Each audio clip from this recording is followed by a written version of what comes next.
आज हम लोग देख रहे हैं कि चुनाव जब से शुरू हुआ है तब से मुझे परेशान किया जा रहा है। यहाँ सारे कायदे कानून सिर्फ मुझे ही लागू होते हैं, मुझे ही टारगेट किया जा रहा है, मुझे परेशान इतना ज़्यादा किया जा रहा है कि मुझे कोई भी परमिशन भी समय पर नहीं मिल रही है। होर्डिंग लगाने तक में मुझे परेशान किया गया।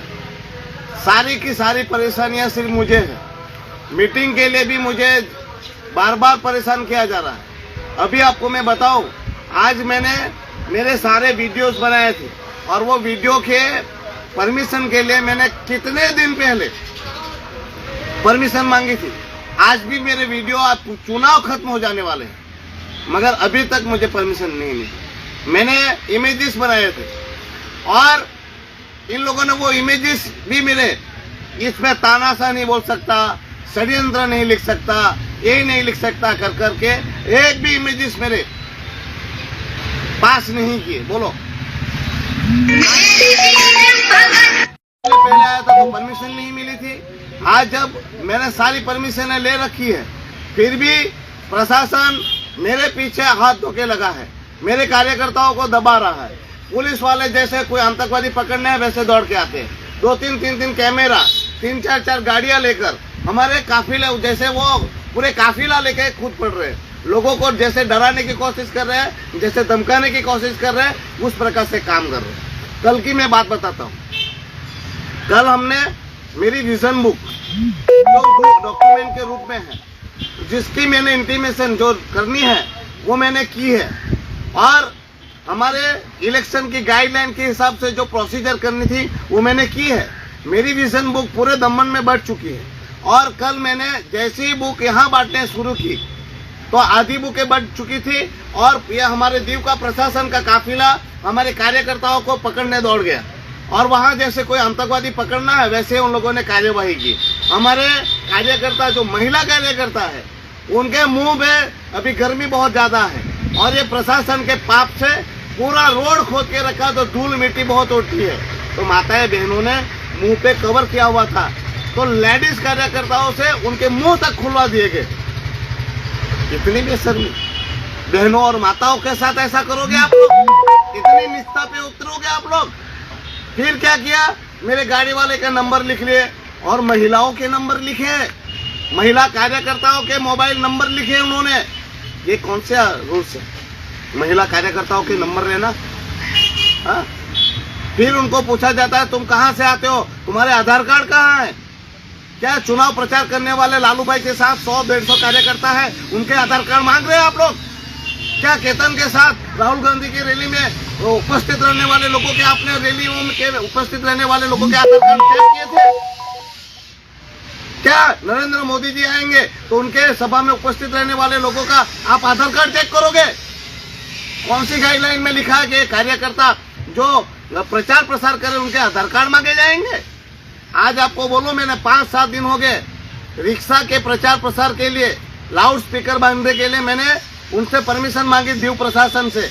आज 5-7 दिन हो गए, बोले कि ये डॉक्यूमेंट नहीं है, वो डॉक्यूमेंट नहीं है, पीयूसी नहीं है, फिटनेस नहीं है, फलाना नहीं है, टिमका नहीं है करके मुझे लाउड स्पीकर भी घुमाने नहीं दिया जा रहा है और हमारे कार्यकर्ताओं को डराया और धमकाया जा रहा है। आज की बात और कहता हूं मैं, आज की बात, आज क्या हुआ, प्रिंटिंग मटेरियल दमन से आ रहा था तो गाड़ी में प्रिंटिंग मटेरियल आ रहा था तो गोगला चेक पोस्ट पर रोक दिया। उसमें भी मेरी बुक और मेरे लिटरेचर थे और वहां पर कर्मचारी ये कह रहा है कि तुम्हें बुक बांटने का और ये बांटने का, बुक बांटने का वो ऑर्डर मांग रहा है, बुक बांटने का। तो ये कर्मचारी का काम है बुक बांटने का या सेक्टर ऑफिसर का काम है कि अगर हमने बिना परमिशन के बुक बांटी, लिटरेचर बांटा तो सेक्टर ऑफिसर मुझ पे केस करे? क्या प्रिंटिंग मटेरियल आए बिना ही हम लोग परमिशन लेंगे? बिना प्रिंटिंग मटेरियल के हम कैसे काम करेंगे? बिना प्रिंटिंग मटेरियल के हमने कहाँ बांटे हैं? मतलब आज फिर से हमारे दीव के प्रशासन ने हमारी गाड़ी को टारगेट कर रहे हैं, उनके नंबर ले रखे हैं, हमारे ड्राइवरों के नंबर ले रखे हैं और विविध चेक पोस्ट पर सिर्फ और सिर्फ हमारी गाड़ियां चेक होती है, हमारे ड्राइवरों को परेशान किया जा रहा है, हमारे ड्राइवरों के नंबर लिए जा रहे हैं, सिर्फ हमारे लोगों को ही डराया जा रहा है, धमकाया जा रहा है। ये दमनदीव की जनता को देखना चाहिए कि ये लोकशाही की किस प्रकार से निर्मम हत्या कर रहे हैं लोग। और ये भाजपा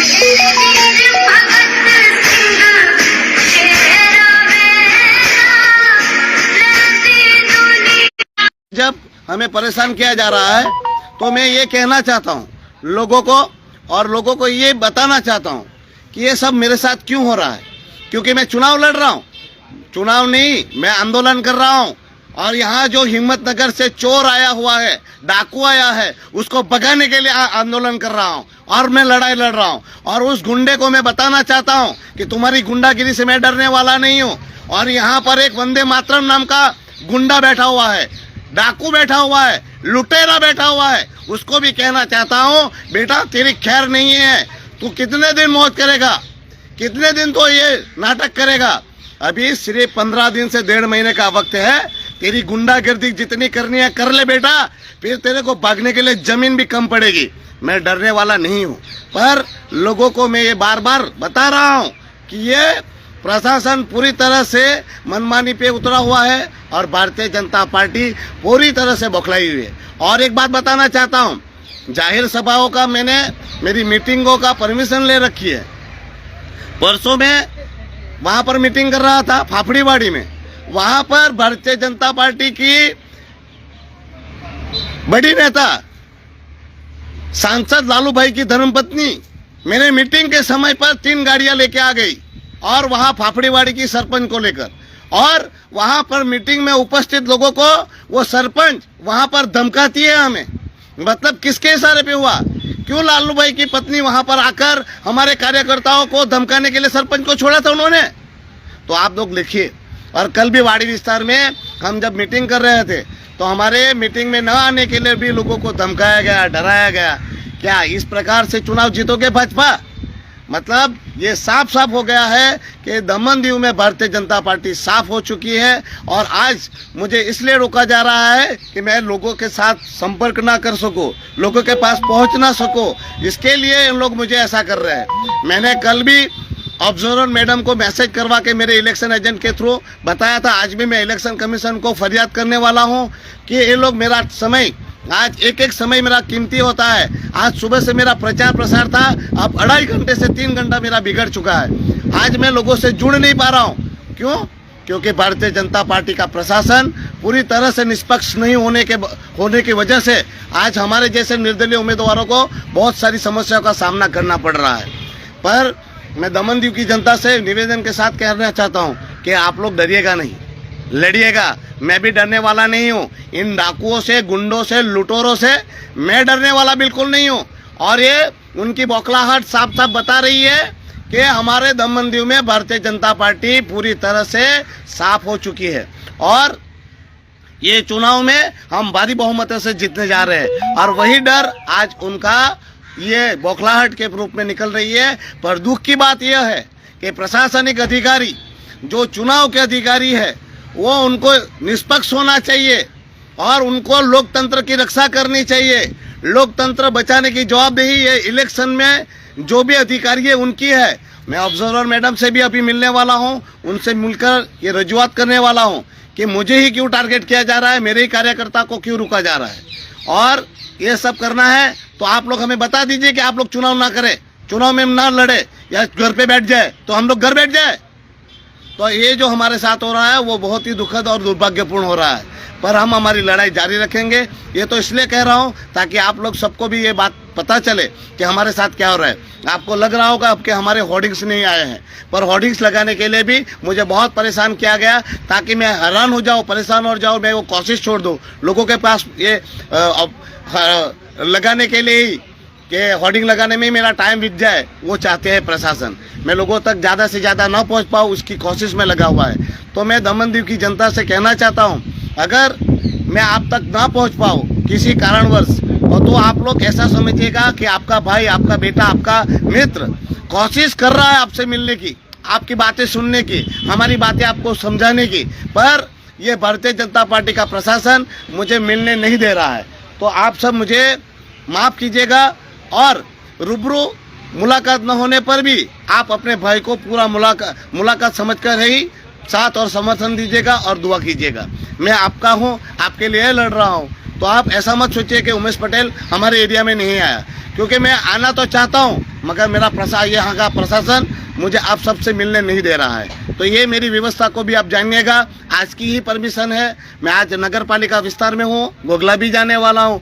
अगर मैं किसी कारणवश आप तक नहीं पहुँच पाया तो मुझे क्षमा कीजिएगा। धन्यवाद। आप सबका साथ और सहकार यूँ मिलता रहे। वड़ाकबारा और वाड़ी विस्तार में जिस प्रकार से प्रचंड समर्थन मुझे मिला है, उससे ही ये बौखलाए हुए हैं, घबरे आए हुए हैं, डरे हुए हैं। तो ये मुझे डरा रहे हैं, धमका रहे हैं। मैं डरने वाला नहीं हूँ। मेरे कार्यकर्ता को डराने की कोशिश कर रहे हैं, धमकाने की कोशिश कर रहे हैं, जिसमें आप सबका साथ और समर्थन चाहता हूँ। क्योंकि मेरे कार्यकर्ता जब भी आए तो आप उनको पूरा प्यार दीजिएगा, साथ दीजिएगा, समर्थन दीजिएगा, क्योंकि वही है जो मेरी सेना है और वही सेना मेरे काम में जुटी हुई है। और आप सबसे भी निवेदन करता हूँ, मैं जानता हूँ माहौल डरावना है, लोगों को धमकाया और आपको भी डराया जा रहा होगा, पर आप सब डरिएगा नहीं। घूमिए भाजपा में, कांग्रेस में भी घूमिए, उनके पैसे भी लीजिए, खाइए पिए, मुझे कोई फर्क नहीं पड़ता, ना मुझे दुख होगा, मुझे तकलीफ होगी। आप सब कुछ कीजिए इनके साथ, पर वोट हमारे कुकर को ही दीजिए। हमारी लड़ाई किसी मोदी जी से या राहुल गांधी जी से नहीं है। मैं वापस कहता हूँ, मेरी लड़ाई हिम्मतनगर से जो गुंडा आया है, डाकू आया है, लुटारा आया है, उसके साथ है। उसको भगाने की लड़ाई मैं लड़ रहा हूँ और वो लड़ाई हम जीतने वाले हैं। बहुत जल्द हमारी सारी समस्याओं का समाधान होने वाला है। तो आप सबसे कह रहा हूँ, कम दिन है, आप सब हमारे इस नेक कार्य में पूरा साथ और समर्थन दीजिएगा। धन्यवाद।